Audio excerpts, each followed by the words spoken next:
Assalamualaikum warahmatullahi wabarakatuh. Dan ini adalah kisah pendeta Nasrani yang masuk Islam setelah berdialog dengan jenazah kepala Sayyidina Husin. Sayyidina Husin adalah cucu baginda Rasulullah Sallallahu Alaihi Wasallam yang sangat tragis akhir hidupnya. Orang-orang yang membenci beliau sangat kejam dalam membunuh dan menggorok leher beliau hingga putus.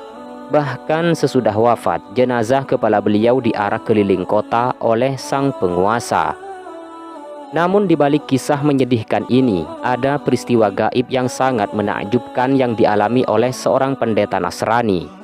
Ketika sang pendeta bertemu dengan jenazah kepala Sayyidina Husin, hidayah Allah Subhanahu wa Ta'ala lalu turun kepadanya dan akhirnya ia pun memeluk agama Islam. Namun seperti apa kisahnya? Mari tonton video ini hingga selesai. Dikisahkan, dahulu kala Ibnu Ziyad pernah menginstruksikan supaya jenazah kepala Sayyidina Husin diarak ramai-ramai menyusuri jalanan kota Kufah.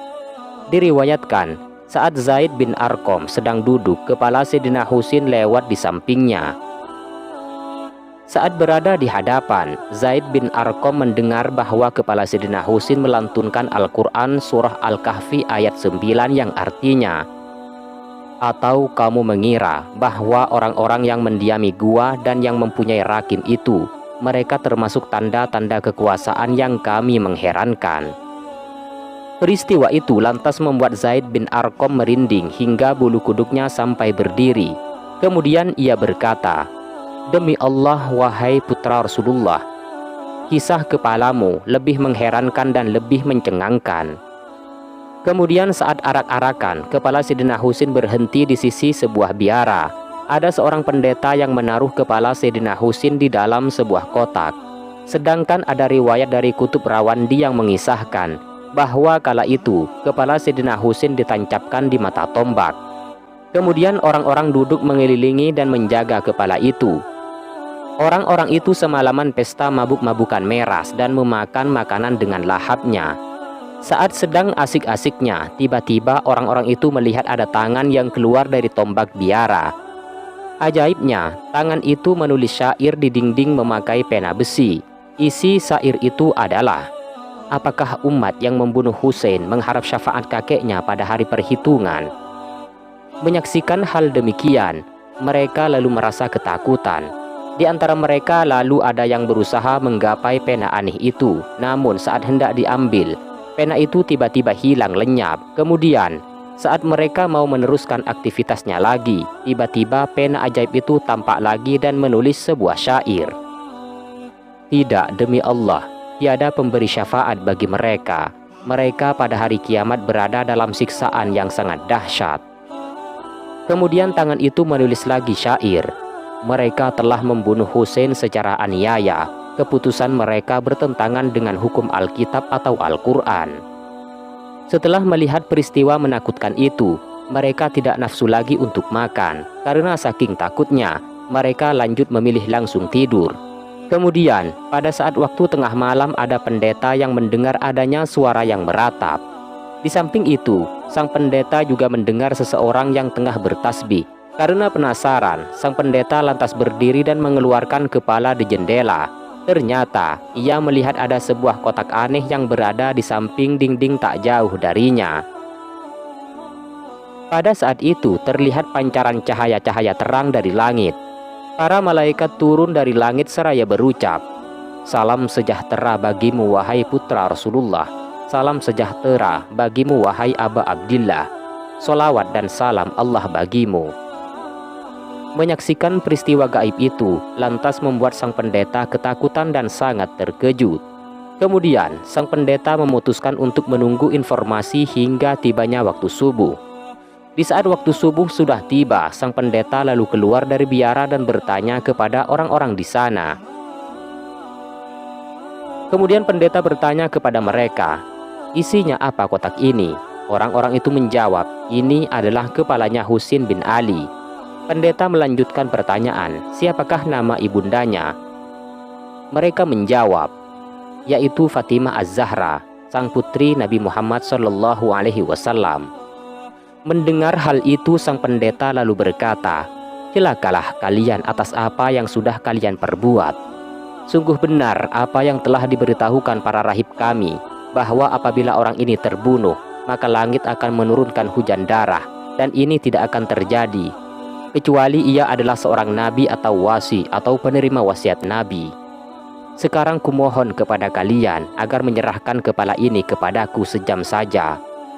Sesudah itu kan kukembalikan kepada kalian. Namun orang-orang itu menolak dengan berkata, kami tidak akan mengeluarkan kepala ini kecuali di hadapan Yazid, supaya kami nantinya memperoleh hadiah darinya. Sang pendeta lalu mempertanyakan apa hadiah yang akan diberikan Yazid.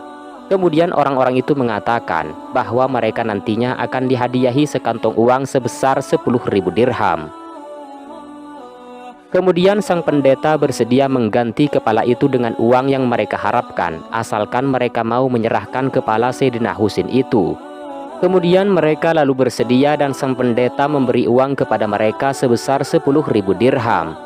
Kemudian kepala Sayyidina Husin diserahkan kepada sang pendeta selama 1 jam. Kepala suci itu lantas pendeta bawa ke tempat ibadah, lalu dibasuh memakai air kembang dan diberi wangi-wangian. Kepala Sayyidina Husin lalu ditaruh di tempat sujud sang pendeta. Pendeta lantas menangis seraya berkata, wahai Aba Abdillah, sesungguhnya diriku sangat menyesal tak berada di Karbala hingga dapat mempersembahkan nyawaku untukmu. Wahai Aba Abdillah, kapan saja kau bertemu dengan kakekmu, berilah kesaksian bahwa diriku sudah mengucapkan syahadat dan masuk Islam di hadapanmu. Dari sini sang pendeta dan pengikutnya lalu berikrar membaca kalimat syahadat dan memeluk agama Islam. Subhanallah. Kemudian kepala Sayyidina Husin dikembalikan lagi kepada mereka.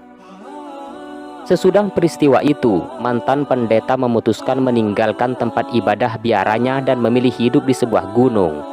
Selama di pegunungan, ia sibuk beribadah, meningkatkan kesuhudan hingga akhir hayatnya. Sang pendeta yang dulu beragama Nasrani kini telah mendapat hidayah dari Allah dan wafat dalam keadaan husnul khatimah. Kemudian ada peristiwa yang mencengangkan. Setelah meminjamkan kepala Sayyidina Husin kepada pendeta selama 1 jam, para orang-orang atau pasukan utusan Ibnu Ziyad lalu melanjutkan perjalanan panjangnya. Mereka lalu sampai di daerah dekat Syam. Di sana mereka melakukan transaksi bagi-bagi uang hasil pemberian sang pendeta yang sebesar 10.000 dirham. Namun saat uang mau dibagi-bagikan, tiba-tiba uang yang didapati sudah berubah wujud menjadi tanah liat. Terkejutlah mereka. Dalam riwayat lain dikisahkan bahwa sang pendeta sempat berkata kepada jenazah kepala Sayyidina Husin, wahai kepala pemimpin alam semesta, diriku menyangka engkau adalah bagian dari orang-orang yang telah Allah gambarkan dalam Taurat dan Injil dan telah diberikan keutamaan takwil olehnya. Karena para pemimpin Bani Adam di dunia dan akhirat menangisimu, aku ingin mengenal nama dan sifatmu.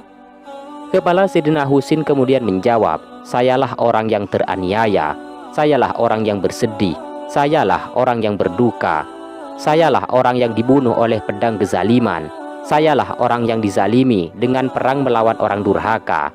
Sayalah orang yang dengan tanpa dosa hartanya dirampas. Sayalah orang yang dicegah untuk mendapatkan air. Dan sayalah orang yang diusir dari keluarga dan negerinya. Sang pendeta kemudian berkata, demi Tuhan wahai kepala suci, jelaskan tentang dirimu lebih jelas lagi. Kepala Sayyidina Husin berkata, diriku adalah putra Muhammad Mustafa, diriku adalah putra Ali Murtado, diriku adalah putra Fatimah Az-Zahra, diriku adalah putra Khadijah Kubra, diriku adalah putra Urwatul Wusqa, diriku adalah syahid Karbala, diriku adalah orang yang terbunuh di Karbala, diriku adalah yang teraniaya di Karbala, diriku adalah yang kehausan Karbala. Saat para murid-murid sang pendeta melihat dan menyaksikan peristiwa menakjubkan itu, mereka lalu menangis. Tidak hanya itu, mereka juga kemudian mematahkan tiang salib. Sesudah itu, mereka lalu mendatangi Imam Zainal Abidin, dan di hadapannya mereka lalu mengucapkan kalimat syahadat masuk agama Islam. Itulah kisah pendeta yang berdialog dengan kepala Sayyidina Husin hingga masuk Islam. Semoga kisah ini bermanfaat buat kalian semua. Wallahu a'lam bishawab. Assalamualaikum warahmatullahi wabarakatuh.